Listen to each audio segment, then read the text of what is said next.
ఈ నినాదం ఒక 14 ఏళ్ల నుంచి 14 ఏళ్ల క్రింద, అంటే 20 ఏళ్ల కింద 14 సంవత్సరాలు మొత్తం దేశం మారుమ్రోగేలా వినిపించాం. 14 ఏళ్ల కష్టానికి ప్రతిఫలం తెలంగాణ సాధించుకున్నాం. 10 ఏళ్ళు ఒక సుపరిపాలన, ఒక బంగారు తెలంగాణను నిర్మించుకున్నాం. అనేక వ్యధల కోర్చిన తెలంగాణ, అనేక కష్టాల కోర్చిన తెలంగాణ ఇక స్వర్ణయుగం స్టార్ట్ అయింది అనుకున్నాం. ఆ 10 ఏళ్ళు అనేక విధాలుగా అభివృద్ధి పదంలో దేశానికి ఒక దిక్సీసి చూపించే రాష్ట్రంలో మన అధినాయకుడు, బీఆర్ఎస్ పార్టీ అధినాయకుడు మా కేసీఆర్ గారి నేతృత్వంలో ప్రభుత్వం అంచెలంచెలుగా ఎదుగుతూ అనేక రంగాల్లో, అది వ్యవసాయం కావచ్చు, విద్య కావచ్చు, అట్లాగే రోడ్డు భవనాలు కావచ్చు, అనేక నిర్మాణాత్మకంగా ముందుకు దూసిపోతున్న తరుణంలో మళ్ళీ మనకు పాత చీకటి రోజులు జ్ఞాపకం చేసేలా ఈ సంవత్సరం నుంచి మరి కనిపిస్తున్నాయి, పొడసూపుతున్నాయి. ఇది మనం అందరం ఖండించదగ్గ విషయం. మొదటి నుంచి కూడాను తెలంగాణ వివక్షకు గురైంది. ఇప్పటి ఉద్యమం కాదు ఇది, ఈ 14 ఏళ్ల కింద జరిగిన ఉద్యమం కాదు, 2000లో స్టార్ట్ అయిన ఉద్యమం కాదు ఇది. అంతకుముందు చాలా ఏళ్ల నుంచి మనం తెలంగాణను అనేక విధాలుగా అణగదొక్కబడింది. రాష్ట్రము, రాష్ట్ర ప్రజలని అనేక విషయాల్లో దోచుకున్నారు ఇతరులు అనేది నిర్వివాదాంశము, అది చరిత్ర కూడాను. దాదాపు మనకు స్వాతంత్రం వచ్చినప్పుడు 40 ఏళ్ళు దేశంలో, 1947లో దేశానికి స్వతంత్రం వచ్చినా కూడా తెలంగాణకు మాత్రం విమోచన జరగలేదు. అప్పుడు హైదరాబాద్ స్టేట్ అన్నారు. స్టేట్ని తీసుకెళ్ళి భారతదేశంలో, అఖండ భారతదేశంలో మనం కలిపి మన కొంతవరకు ఐడెంటిటీ తెచ్చుకున్నాం. కానీ మళ్ళీ ఒక ఉమ్మడి ఆంధ్రప్రదేశ్గా ఏర్పడటంతో మన స్వతంత్రం చాలా వరకు తగ్గిపోయింది. పూర్తి స్వాతంత్రం 1947లో రానే లేదు మనకు. ఆ తర్వాత ఈ ఉద్యమం అనేక విధాలుగా ఇంకా ఎంతసేపని ఓడ్చుకుంటారు ప్రజలు. తిరగబడి 1969 ఆ దేశ నాకు బాగా తెలుసు. మేము కూడా ఆ batch students, PUC 1969 affected batch, ఇప్పుడు కరోనా బ్యాచ్ లాగా 69 బ్యాచ్ అనేవాళ్ళు. అట్లా ఆ ఉద్యమం, మళ్ళా తెలంగాణ ఉద్యమం బాగా పుంజుకున్నది. కానీ మళ్ళీ ఈ వక్రబుద్ధి గల మేధావులు 2 విధాలు ఉంటారు. వాళ్లకు లొంగి మళ్ళీ అగైన్ మనం కాంప్రమైజ్ అయిపోయి ఉమ్మడిని మనం పరిపాలించుకున్న ఉమ్మడి రాష్ట్రంగా. అప్పుడు కూడా మనం అనేక వివక్షలకు గురవుతూ చివరికి 2000లో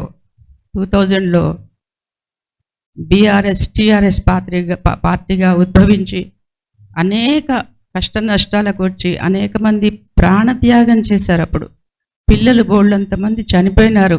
ఉద్రేకంతో ఉద్యమంలో పనిచేస్తూ అనేక విధాల నష్టపడ్డారు.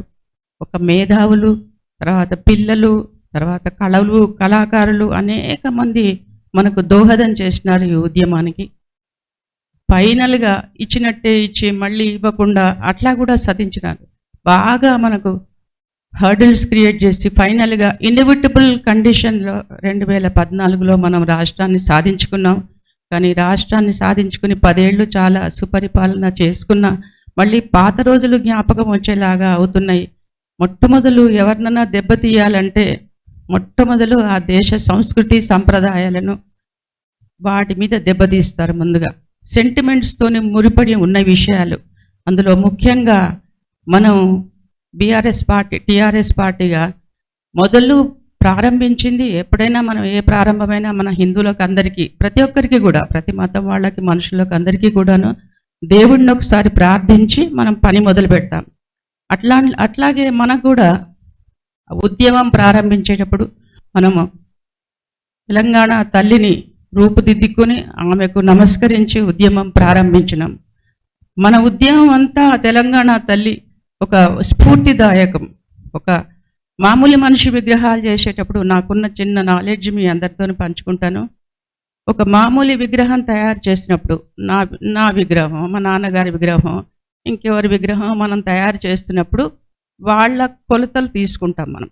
అంటే వాళ్ళ హైటు వాళ్ళంతా తీసుకుని, అయినా కూడా వాళ్ళు ఎవరో కొంచెం నాయకుల విగ్రహాలు చాలా చూస్తున్నాం కదా మనం.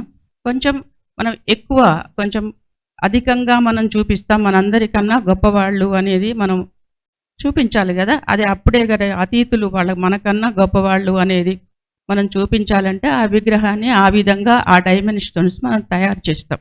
ఇది మనుషులకు సంబంధించిన విషయం. ఒక దేవతా విగ్రహాన్ని చేస్తున్నప్పుడు దానికి లక్షణాలు ఉంటాయి.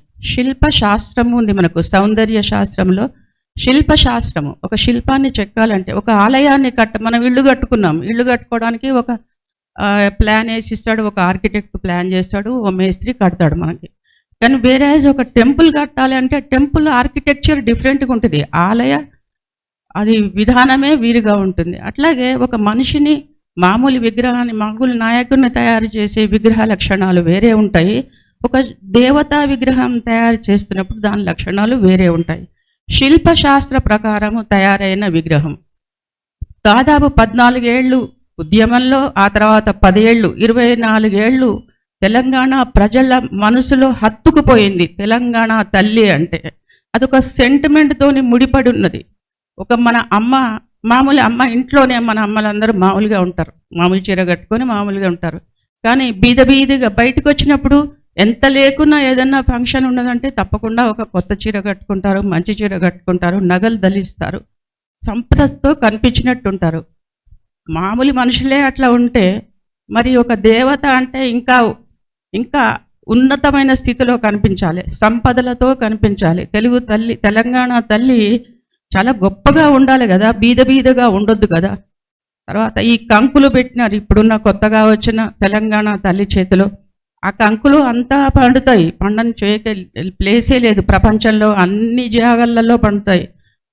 ఏమంటారు, అమెరికాలో కూడా ఒక మేజ్ గార్డెన్స్ అని అంటారు, ఓ పెద్ద మైదానాలు పండిస్తారు. అదేం కొత్త కాదు.